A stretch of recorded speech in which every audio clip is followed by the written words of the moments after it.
I am Scott Sandlin, and now it says live in my top right corner. There we go. Fantastically, Richard is having some tech issues tonight, but in a wonderful turn of events, Richard's web developer tech guy is literally our guest tonight, so he's too busy to fix Richard's issue.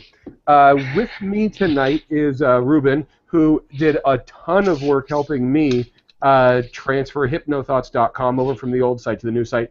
And when I say he helped me, I think that's really giving me way too much credit. He's an awesome guy. We're going to be doing a lot of conversing about that tonight. But before I get into any of that, I have not logged into the chat room yet. I had to log out. Richard's mic is broken. He'll be working on fixing that, and when he gets his mic fixed, we'll add him. So, Ruben, hello, how are you, and what's going on? Hey, Scott, I'm doing well. Yeah, thanks for having me. It's great, yeah. And I work with both you and Richard very closely, so it's great to just have this talk about some of the work we've been doing and other related things. Yeah, it's fun. Just a second. I am adding the chat room. There we go. Hello, everybody in the chat room. And let me just snap these to each side and then turn off the sound, and I will look almost... There we go. Yes, Richard also misspelled his own name in the chat room. Richard Noble. Okay, Ruben, I have a ton of really bad tech habits. A lot of people know me on here as the guy who created HypnoThoughts, and I'm a young nerd, and I had an online conference and all that stuff. So all these people think of me as this very tech-savvy guy, Yeah. and I know just enough to get myself into trouble. But what I found was I created a lot of bad habits for myself when I started my practice, in that before I had to learn anything like Google Analytics, or before I had to learn anything about targeted marketing, or before I had to learn any of that, I built a practice off referrals. And so because of that, I just never learned any of those things enough to keep me busy.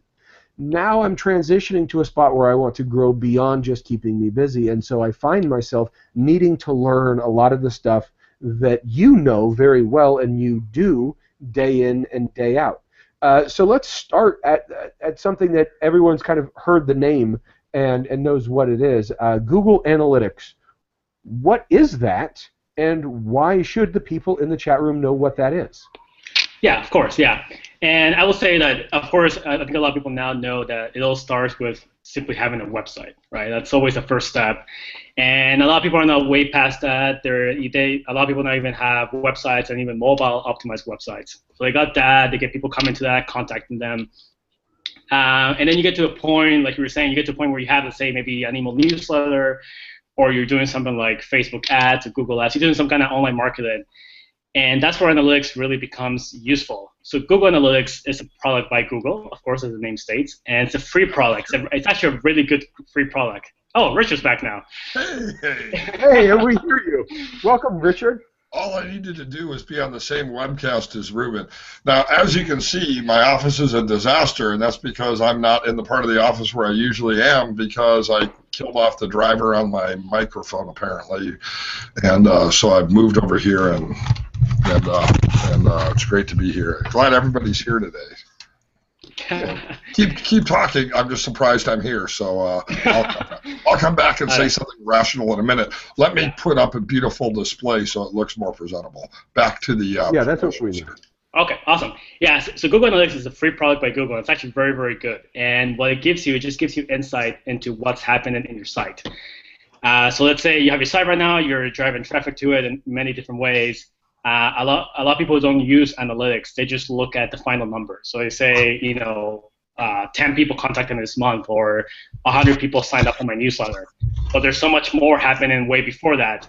And Google Analytics gives you that. So it'll tell you things like you had 1,000 visitors to your website. And it will give into more detail, what kind of browser they're using, if it's a phone, if it's a computer, if it's a tablet, where they're coming from, location like countries and cities, even demographics, men versus female, age ranges. And then where it becomes useful is when you start using it to track some of your, let's say, marketing spending. Let's say you spend a significant amount of money on newsletters. You can then see exactly what efforts which you're spending money on are actually leading to the, let's say, signups of that newsletter. with very, very specific data. And then that data can help you figure out, where to spend more money and where to spend less money. There used to be a saying a long time ago from a famous advertising agency that about 50% of the money you spend in advertising is wasted. So the tricky part is finding. I was just talking about that quote the other day, as a matter of fact. Yeah, and that principle really translates well to the marketing we do online. We are wasting a lot of marketing money, and the trick, I think, is always trying to find what that money is and how to cut it down and simply spend more money on the stuff that is working. Okay. I see that from hypnotists all the time. Probably the number one thing that I see is, okay, I opened up an office, I overspent on furniture, I leased an office that's bigger than I need, and now I'm out there and I met a radio salesperson, I let them talk me into a whole bunch of ads, or they pay some web designer $8 billion to make them a really killer website, which, by the way, probably isn't a really killer website. Dustin and I are going to be talking about that on Tuesday. But now they have, they're there, and I just see hypnotists wasting money on marketing all the time. And my theory is this: if you know who's coming to your website, then you can know what message to put on there. So, for example, if I put all kinds of stuff about how hypnosis works, and for addiction and weight and smoking cessation, but people are actually coming to my website for weight loss or anxiety, well, I got the wrong message for the group that's coming to me. Can analytics help with that kind of stuff? Yes, it can. Yeah, it can definitely help you figure out exactly not just the audience that's coming to your site, but what's the audience that's converted. So, for example, in subliminal science, we can see stuff like what age range and what gender it's really purchasing the products in the site. So we may be thinking, maybe we have a bias. Maybe we say we get a lot of emails from male customers. So definitely male customers are the ones who drive our sales. But then we look at analytics and says, well, not really. Female customers are driving most of the sales. So let me make this this is going to be a very dumb question on purpose, but how does your computer know if somebody's a boy or a girl? I wondered that also. I think it's because Google spies on us. Yeah, are they turning on my webcam when I'm in the shower? How are they doing this? Yeah, no, they're not turning on your webcam, but yeah, Google has a lot of access to a lot of data by yourself. And the demographics specifically, I believe it will actually come from a lot of other data that Google collects on you. But let's just say the amount of data that Google and other companies can collect on you is a lot. And I've seen some analytics tools which can even break down salary ranges and so on. So you can get a lot of data about your visitors. Yeah, I actually have some of those resources. I had them on the old HypnoThoughts. I've got to dig into it on the new one. But you could look at how much money people were making and their education level and all this stuff. And so let's bring this back just way back to everybody listening to this. And let's just make this a very human thing and say, I have started a private practice or a small business because I would like to get paid to do something I care about. I would like to have more money than less money. What lever do I pull, right? That's the question, is what do I need to do to make more money, to see more clients, to sell more stuff, to help more people, whatever it is. How do I get more? What you're talking about helps me answer that question, right, instead of just guessing. Yes, and there's actually another side benefit that comes when you use analytics, which is you have to become very clear about what your goals are, specifically the goals that would drive business, money to your business. And I find a lot of business owners are just maybe driving traffic or don't really know, but if you're a practice and what's really going to drive the money for you is people filling out that form to book an appointment or get in touch with you, you can say, okay, an average customer, when someone fills that form, half of the time they become a customer, and an average customer might give me $1,000. So you can actually come up with an actual number of what's the value to you when someone fills that form. And then when you do any kind of marketing, especially paid spending, anything like Facebook ads, Google ads, you can clearly see when someone fills the form, it's worth $100 to me. And when I spend Facebook and I get all these clicks and all this traffic or anything like that, am I making more than that or less than that? So it becomes a very logical calculation of to see if your marketing is working, instead of just seeing I drove a bunch of traffic and I got a bunch of requests, so I guess it balances out somehow. Yeah. So there's a TV show. There's a couple of TV shows, the Shark Tank and The Profit and all that. And there's an expression that I've heard on those shows over and over: if you don't know your numbers, you don't know your business. And what you're talking about is, I mean, very practical dollars and cents, how much each ad is worth to you, how much each visitor is worth to you, and all that stuff, right? Yes. Yeah. And there's also a similar quote on that you kind of got me thinking. I think it's by Peter Drucker, the famous management consultant, I want to say, that he was saying, what gets measured gets done. It's just simply that. As soon as you start measuring the things that matter to you, and analytics can be a huge space, and you can do tons of things with it. But even if you just focus on the one thing that matters to you, you'll instantly start working towards that and making sure that the stuff you're doing really improves the end goal, whatever that is for your business or your practice. Now, Kelly Woods posted the other day a website, and I thought it was a particularly poorly designed website, in my humble opinion. I actually thought the recordings on it sounded great. The quality was really good, but I'm afraid no one's ever going to get to them because the website was just horrible, in my opinion. But if somebody spends time building a website that sort of makes them happy, they might discover through analytics, but that this is not actually what makes the viewer happy. Is that something analytics can tell us? Can it tell me that maybe I'm doing it wrong and there's a better way? I mean, I think you're just kind of getting to know some hypnotists, Ruben, and you've worked with several over the last couple of months, and you've certainly been really helpful to me. But for the hypnotist who's seeing clients and just has their website up there, is Google Analytics and really other analytics tools, is that something that's really practical for them? I mean, something truly useful that's going to give them really useful information?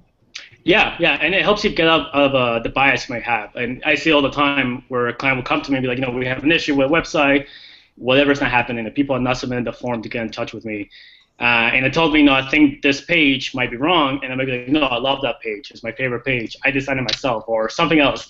And then you pull analytics, and you tell us, when analytics comes involved, it then is no longer my opinion or his opinion. It just becomes, this is what the data is saying, and the data is saying that people don't like this page, or people don't like this. They don't understand whatever's happened in this page.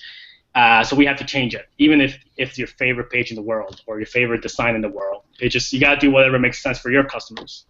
Yeah, I think a lot of people want to turn their website into an art project, and I know I've had that situation where I've wanted to do that, where I've wanted to turn the my website for my private practice into my own art project that I'm going to make amazing and beautiful and all about me and all that stuff. And the analytic data can steer you in the right direction. Yes. Now, one of the things that I found as a problem for me. Again, let's just make this about what's wrong with Scott tonight. That sounds like a fun class. As soon as I started looking at the analytic data, I got obsessed with it. Like, I kept checking page views, because you can look at page views and time on site and page views per visit, right? And they have these bar graphs, and they show each day clicking along, and it goes up and down, and you look at what's happening and all this stuff. And I got, kind of freakish about checking it every day and checking each one of those things, and it does all this really cool stuff of it can compare this week to this time last year or last month, or it can do all that stuff really, really well. And I just fell down the rabbit hole. So how does a person get all that data and then know what is actionable instead of just falling in love with neat graphs? Yeah, and that's also a very big issue. It's very fun to see, who's coming to your site and what they're doing and all these other things. Right. But really, the first step is actually, before you even open your analytics tool, and it's what I mentioned before of what are your business goals. So if you have products or if you have just a practice, you have people contact you, you figure out what makes the money for you, right? what do you want people to do when they come to your website?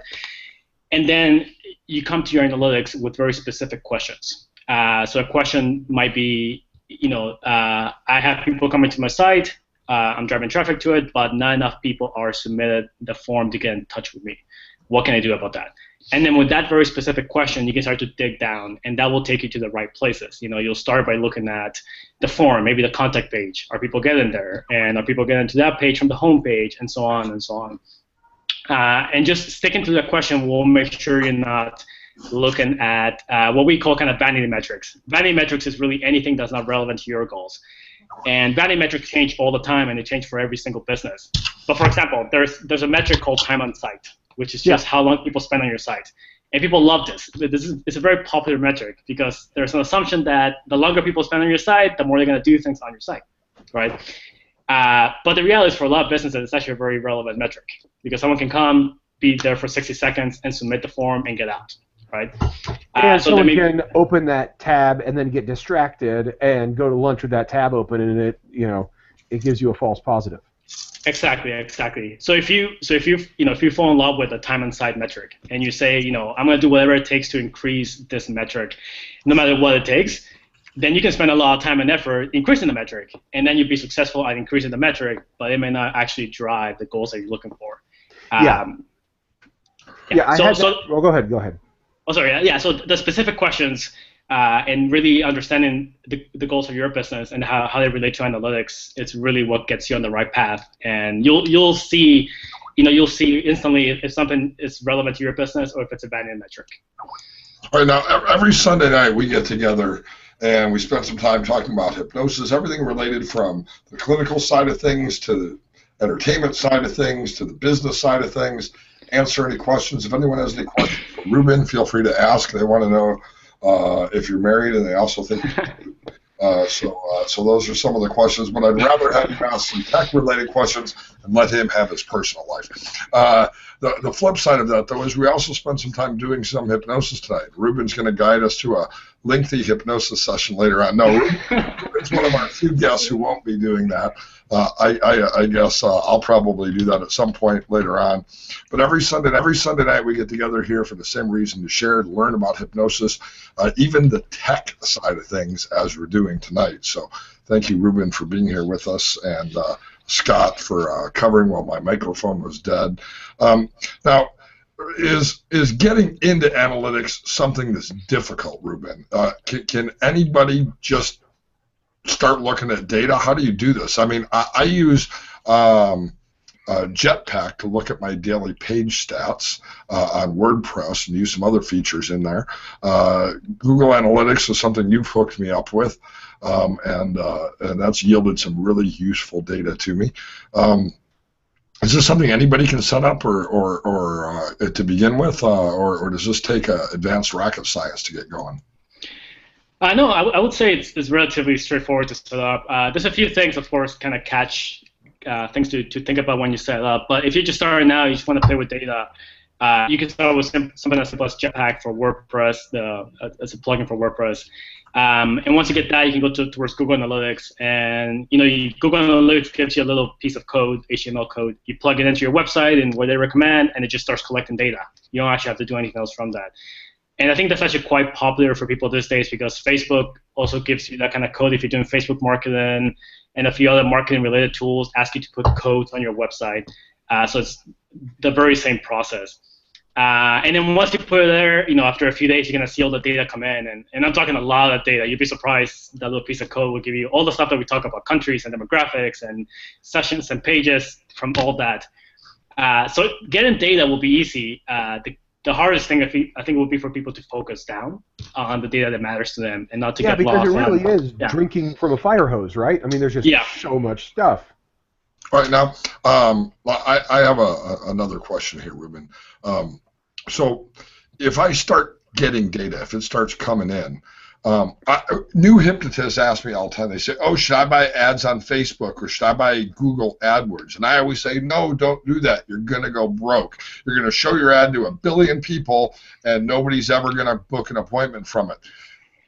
What you're saying here is that with the right data, I can probably actually really target my Facebook ads so that if I'm a hypnotist in Binkelman, Nebraska, I'm really only advertising to people who are interested in my service in Binkelman, Nebraska, as opposed to people in, Siberia, seeing the ads that I've paid for. Do you think that analytics is a way for me to really become more effective at advertising a hypnosis practice like that on a regional or local level? Yeah, of course, yeah. Especially because the analytics will also dig down into the regional stats of wherever you're advertising, which also follow on to Facebook, for example. I know Facebook, you can dig down quite specific on demographics and location and interest, and that data will also kind of carry. You also see similar data in analytics. Another thing that will probably be a very good step for people after they get the data is to set up goals. And this gets called differently. Every tool kind of has its own thing, but Google Analytics calls it goals specifically. And that's goals built into the software, right? That's not just someone having goals on a piece of paper. Yeah, it's built into the software. Yeah, it's a feature by Google Analytics, and it's really probably the most important thing you want to set up on Analytics. Without it, you're more or less flying blind. And goals is really what we were talking about before. Someone submitting a form, or someone downloading something, or if in the e-commerce store, someone buying the product. And so you set up the goal. Now, the goals, they're all kind of set up differently, but Google Analytics has tons of steps for that, and stuff like WordPress, there's a lot of plugins to help you do this automatically. But once you have the goal, let's say you have a goal of submitting a form for a practice, you can then see how any kind of piece of data performs against that goal. And that's where it becomes really useful, because you can see exactly, people from the United States versus people from Canada, where I'm from, how do they compare when they submit the form? And that's where it becomes really useful. You can start seeing the data against an actionable, useful goal for your business. If I'm a new hypnotist, I've gotten certified, I put up my shingle, I built my own website, I did one of the, I did like Wix or something like that I could get my website up in an hour and a half, or Squarespace or one of those things. I've got a pretty website, I've got my office and my furniture and all that stuff.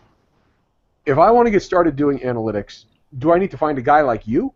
Or if I'm the average hypnotist, can I get started on my own? Yeah, I would say you can get started on your own. Yeah, you can start comfortable with the data. And for anyone in that position, what I recommend is really the first step is just installing Google Analytics. And you can honestly Google something like Wix, Google Analytics, Squarespace, Google Analytics, and they all have articles actually on how to do it with their specific tools. So doing that will give you the kind of the step-by-step to setting up the piece of code that Google Analytics gives you and send up on your website. And then from that, you just want to play with the data, kind of get comfortable with the data, and as long as you stay focused on really trying to figure out the data for your specific goals, then that's where you can get a lot of value. And you'll notice, of course, if you're logging in every day and you're tracking a lot of data, but you're not really seeing, if the data you're looking at doesn't change your behavior, it's not really actionable, right? If you go in every day, you spend 30 minutes, and you look at all this data, and then you leave and nothing changes, you don't go and you don't change your Facebook ads, or you don't change your website, or you don't change whatever you're doing, then you're really kind of wasting time with analytics. Every single session, analytics, you should be changing what you're doing. That's actually what I found, Ruben, because I actually did sign up for Google Analytics a couple of years ago, and I saw all the stats, and I thought they were interesting, and then I went on doing my own thing and totally ignored it. And so the answer, Scott, I'm going to answer your question too, is I think anybody can get started. I just posted a link in the chat box to the Google Analytics page. And again, there's lots of things from WordPress plugins to other things that you can use with Google Analytics. Just Google Analytics and you'll find tutorials and all kinds of things. Ruben actually is been truly helpful to me and charges me a lot of money. And so there's a link up there. And he was going to tell people what he charged. I said, no. I said, you gotta, if people are getting started with this, you got to come up with a way to offer them something of value for less than $100 to get them started. So you can take all the time and do it yourself if you want to. It's available. It's on the internet. It's there. But for my money, paying Ruben $97 to help you set it all up and understand what it means and get it started is really a pretty cool thing, and then a person could decide, hey, do I want to go from here or go somewhere else? And let's be honest, Richard and I have talked to a lot of web guys over the years, more than we'd like to have, Ruben is awesome. I completely encourage everybody to take him up on that offer and grab that, because it's useful. When HypnoThoughts was growing, I was using Google Analytics, and we were adding 200 new registered members every month for 5 or 6 consecutive years, which is crazy growth. And people would always ask me, how come HypnoThoughts is growing so well? And the truth is, I know. because I know what was happening, and I know when people were coming, and I know what links they were coming from, and I know who was helping grow the site and pushing the thing, and I know when NonGuard created the ICBCH forum on HypnoThoughts, and I know when he sent people from his website over, because it was all there in really, really easy to read black and white. And it is Google Analytics is one of the actual behind-the-scenes nerdy things that made HypnoThoughts a success, was because I saw what was working and what wasn't, and I saw when newsletters should go out and when they shouldn't, and all those things. So I would, if you don't want to see more clients and you don't want more traffic, don't use Google Analytics or Jetpack or any of the equivalents. But if you're looking to be more successful at X, you need to measure what gets X results. No. And Ruben helps make that happen. Well, let me throw something else out here, both to you, Scott, and to Ruben. Let's say, in addition to seeing clients in my office, I want to build a big mega business like Steve G. Jones, or like Wendy has done, with recorded sessions. So now I'm not just in my local area, but I'm really trying to sell my hypnosis MP3s and CDs around the world. Is Google Analytics going to help me expand from being sort of a local guy to becoming an international superstar of recorded hypnosis sessions? I would say yes. I would say there's really no way to grow without analytics. It's just, to get to the level of the people you mentioned, and I think you get to a point where you're spending money on a lot of different channels, whatever those channels may be, and you get to a point where you're spending significant money on those channels. And I think it's hard to grow any of those channels, Facebook ads, Google ads, any kind of paid spending, without really knowing how that paid spending kind of acts on your site. So if that's the path you go on, I think analytics is one of the core skills you need to master in online marketing. You have stuff like understanding Facebook ads and Google ads, and analytics is what tells you how all that stuff is doing, and what's really happening when that traffic gets to your site, and how to optimize whatever it is you're spending money on. And it's worth mentioning, if you're not ready to advertise, don't wait to put this in. Put this in now, because it's free. And then when you have enough money, or when you decide to start advertising, or for whatever reason, then you can track before and after with more data. There's no reason to wait on this. I don't get a commission from Google, but it's free stuff, so you might as well know it. Yeah, and I'll say one point, what we were talking about, when you get overwhelmed by data, or you don't know what to do with the data, that's a skill. It's really how, all of you guys learn to buy ads and learn channels and marketing channels, online marketing. It's a skill just like online marketing, being able to look at data, understand it, and figure out the stuff that's relevant to you. So the earlier you start working on that skill, even if it's just normal traffic right now you have, people coming to your site from referrals, the better you'll be at it when you get to, let's say, the big leagues, when you're spending significant money on advertising. Well, Ruben, you've been awesome so far. Lots of good info, I think, especially for somebody who's kind of getting new to sort of advertising and marketing their business. So many of us as hypnotists are really good at the clinical side of things. We're great when we have people in our office, but we're not experts at getting people into our office, and this is one more tool that can help us. Mm-hmm. And I talked to a lot of hypnotists who were talking about how they get clients, and at conferences and stuff like that. The Mid-America conference, the Chicago conference was last week, and I heard it was great. I think it's a great conference. I didn't go this year, but I love that conference, and I think Carm, who runs it, is excellent. But when you go to conferences like that one, people are like, oh, where do you get your clients, right? And a lot of people are like, oh, I don't know, just wherever. And that is such a lame, not good enough answer.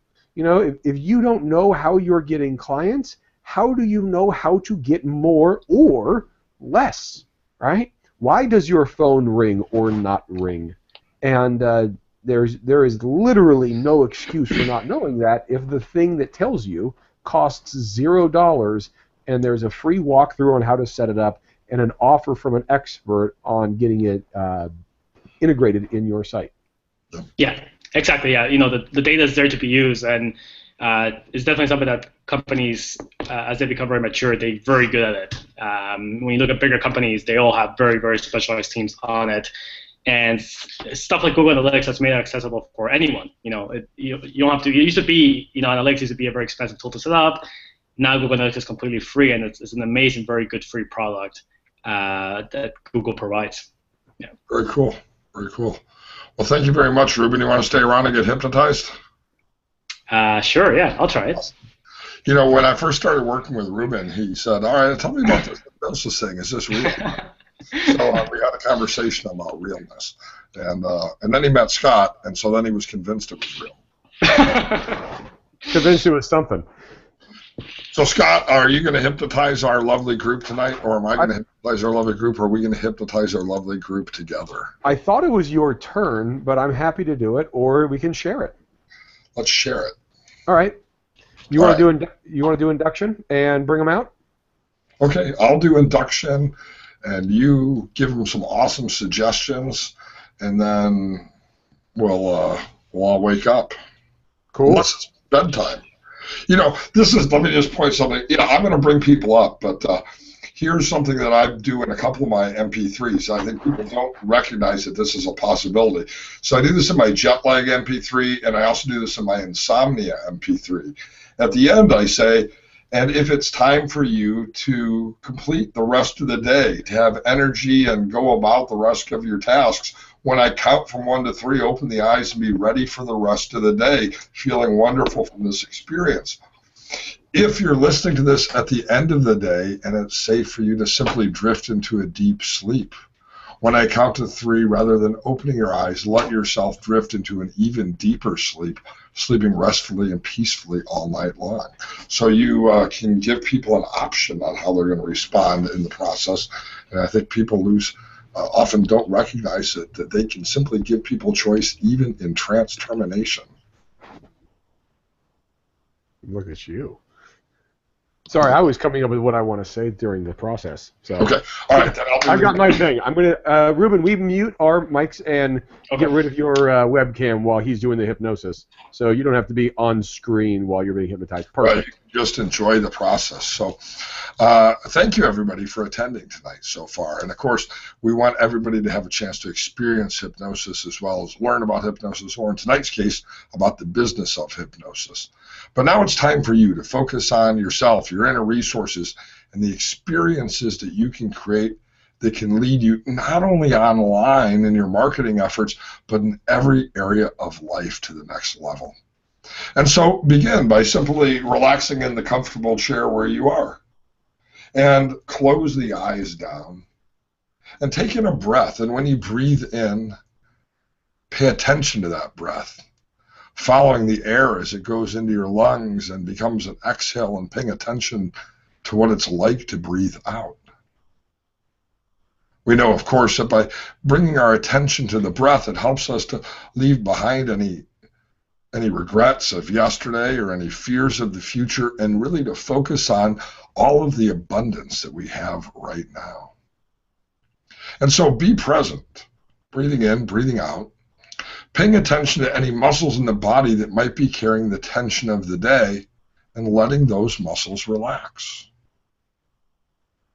You can unclench the jaw, you can drop the shoulders a bit. You can let those eyelids become very relaxed. Did you know there are over 200 little tiny micro muscles in the face, and that when you relax the eyelids, it becomes so comfortable that even though you know you could open the eyelids at any time, it feels better to just let them stay closed, locked down very tight. And in this time, this place, this moment that you've set aside to learn, to experience, and to do hypnosis, begin to access that resource state as hypnotists that we know is so beneficial to us. In fact, one way to bring yourself to this resource state is even to use an affirmation, reminding you of your ability to access those internal resources. Saying to yourself with each breath and each moment, I am skilled. I am excellent. I am learning. Or really any other affirmation that's of value to you. Even creating and thinking in your own mind of that which would be most beneficial to you. using this moment and this time to repeat that affirmation, either out loud or in your own mind. And you'll notice that when you create and state that affirmation, those words create reality. It creates experiences, and you'll notice that effortlessly at this moment, it's been quite easy for you to slow the breath, for the heart rate to become calm and regular, and for you to access this resource state that we call hypnosis. And so as you continue to breathe in and breathe out, with each number and each breath, bring yourself to that focal point, that resource state we call hypnosis. 10, 9, 8. You're doing great. All the way down now. 7, 6, 5. Continuing to let go of any stress of the day or worry about tomorrow, recognizing that in this place, in this time, in this moment, you are exactly where you need to be, doing exactly what you need to be doing. All the way down now. 5, 4, 3, 2, 1, 0. And you can go ahead and just imagine yourself in a relaxing, comfortable place. A place with the sights and the sounds, the smells and the feels of a peaceful, comfortable place for you. Whether that place is real or imaginary is completely up to you. And I'd just like to tell you a story. And as I talked about this story, there'll be moments where you follow along, and images of what I'm talking about will pop into your head in a way that makes sense for you. And there'll be other moments you just drift off into a daydream, and you just have this time to check out and relax. And wherever you are from moment to moment is absolutely perfect, because your unconscious mind is designed to make this work for you. And so you don't need to help figure out, do, or understand anything. This is your time off to release, relax, and let go. And the story I'd like to tell you about is actually about a Christmas morning. A Christmas morning in my life just a few years ago. I had a nephew at the time, was 6 years old.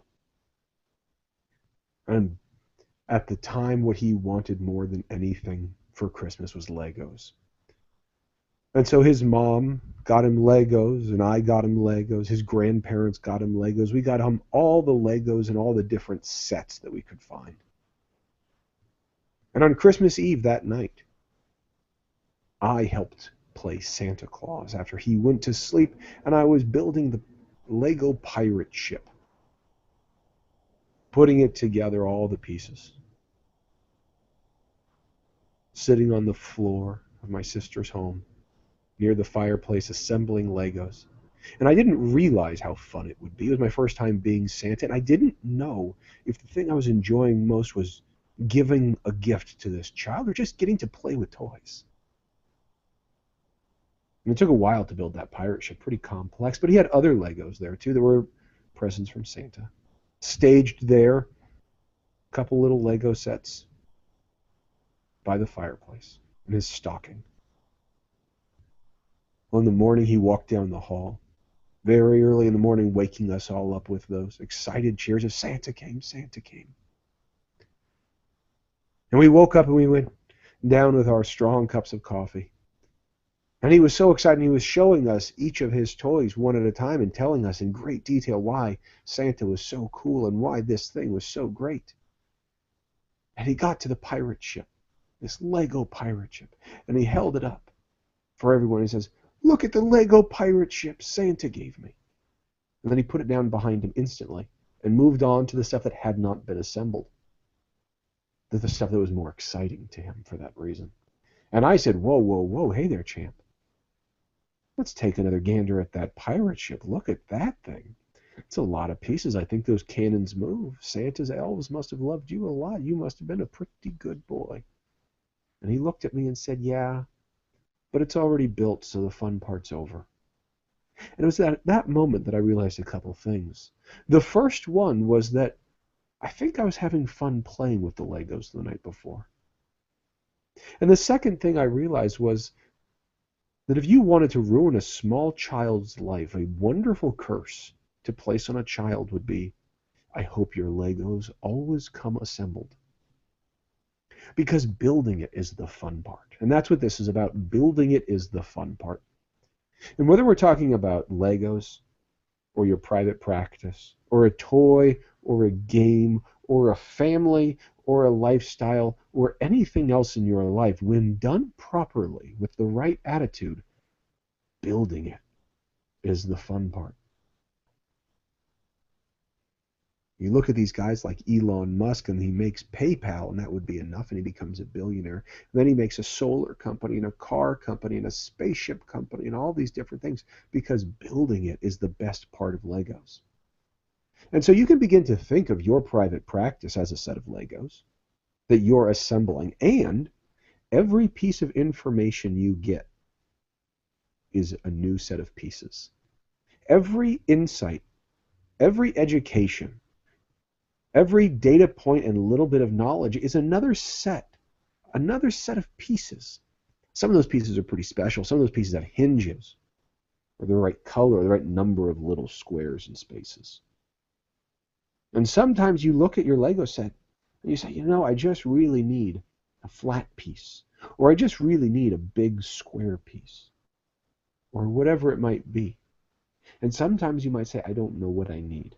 And you can just begin to imagine what it would be like if you could, for free, get a whole bunch of new Legos and build a thing that rewarded you on so many levels, built a thing for which people thanked you. I played with Legos my whole life, and no one that I can remember ever said thank you for assembling Legos. In fact, I don't think my nephew even thanked Santa for assembling that pirate ship. But when you build your private practice, people thank you for doing it. The Lego sets that you develop that help you help others is a Lego set for which people say thank you. And every piece of information, every insight, every time you just do a little bit more learning, whether that's a script, whether that's a process, whether that's a class, whether that's analytic data, business school, anything like that, all of it is just another piece of Legos. And so you can begin to imagine what you'd want to build with your Legos and what Legos you're missing. Where are the holes in your fortress, in your castle, in your car, in your whatever you're assembling with Legos? If you were sitting on the floor on Christmas morning building with Legos, what extra pieces would you hope Santa brought you? And to realize that each and every one of those pieces is patiently waiting to be discovered, earned, and acquired by you. So you can just begin to imagine what it's going to be like this Christmas, in just 2 months, to know that you've been getting the pieces you want, and knowing that you're going to assemble the thing you want for 2016 and beyond. And so with that idea in mind of creativity and optimism and looking forward to creating and developing and acquiring, in a moment we're going to just have you come back to the room. And you'll do so bringing with you that feeling, that emotion, not the knowledge. The knowledge has always been there. This is the desire for more. So you get to enjoy the process of succeeding as well as the success itself. You get to enjoy the building. And so with that in mind, Richard is going to bring you back to the room. And when he does, you'll just feel better and better. And over the next few days, you'll notice how this feeling impacts the way you approach your practice. And just continue to take a moment to enjoy this restore state that we call hypnosis. Recognize that in another moment, it'll be time to open the eyes and return back to the tasks of the day or the evening, depending on where you are. Or perhaps it's the end of the day and it's almost time for rest. And so when I count to 3, Allow yourself to become fully aware of the chair below you, the room around you. Feel energetic, awake, and ready for the rest of the day, unless, of course, it's the end of the day. And it's time to move from where you are to the bed so that you can rest and drive energy through natural sleep to carry you through the night and through the rest of the week and through the rest of the day. And so before you open the eyes, one, just pay attention to this moment, this place, and where you are. The chair below you, the air in the room around you, even any sounds you might hear. Two, be ready to stretch out any muscles that need to be stretched, feeling good, moving the neck a little bit, noticing a lightness in the eyelids and in the hands and in the body from the regeneration of concentration or focus or relaxation. And three, opening the eyes, feeling fantastic, and ready for the rest of the day. And if your eyes aren't open now, it is time to open your eyes, turn back on your camera, activate your microphone, and give threes a thunderous round of applause in the chat room here for Ruben. Ruben Daniel Ugarte. By the way, people in the chat room, have I done a similar version of that process for this group? I couldn't remember if I had or not, but I thought Like it was 3 weeks ago. Is that right? Yeah. Dang it. I was like, I can't remember if I did this or not, but it fits so perfectly, so I just went with it. It's okay. The law of, in fact, it's a good time to talk about the law of compounding. What's that, Scott? Yeah, I mean, it's one of those, well, the law of compounding, I'm just thinking of the process of it. I mean, the repetition is how Let's make it a hypnosis damn works. law. We're in charge of the internet. Let's make it a law. All right, the law, sure. Repetition multiplies results. I don't know. Were you going to say something else? No, that's what I would have said. Yeah. I mean, that's how the subconscious works, right? It learns through repetition and patterns. So you got that one twice. I'll do something different the next time I do something. I always say it like this. Most parents can relate to this. You tell your kid, hey, we're going to leave at 6 o'clock, go clean up your room. And you walk by the room a half hour later, and they're still sitting there and nothing's moved. So you say, hey, I really mean it. You got to clean up your room before we go somewhere. And you come by 15 minutes later, and they still haven't moved. It's still trashed. And so you come by, and you're like, hey, this is the third time I told you, clean up the room. And when you do come back 5 minutes from now, there's actually at least a trail through the room. And that's the law of compounded suggestion. Sometimes it takes 3 or 4 times to get action, which is, by the way, why I usually suggest in writing hypnosis scripts, structure the same suggestion 3 different times within each session. So if you have 3 suggestions and you structure them 3 different ways, now you have 9 suggestions in a hypnosis session. I also like alternating between direct and indirect while you're doing it for the exact same reason. All right, Ruben, any final words, parting thoughts, or anything else? Thank you very much. You've been awesome. Yeah, no, thanks for having me. It was great. And I like the hypnosis session, too. That was quite relaxing. Yeah. Cool. Well, I'm sure Richard and I will both be talking to you tomorrow or the next day about all the stuff that we're up to. Yeah. Thanks for taking Sunday night for us. Yeah, no worries. It was great. Everybody in the chat room, remember, if there's a topic you want to know about or there's a person you want us to interview, let us know. The emails you send us or the Facebook messages you've been sending, we've been getting those and we are responding. We appreciate that. Please keep sending those. We're getting back in the habit of it, which I am glad to see. Keep it up, please. All right, have a good night, everybody. Same time, same channel next week.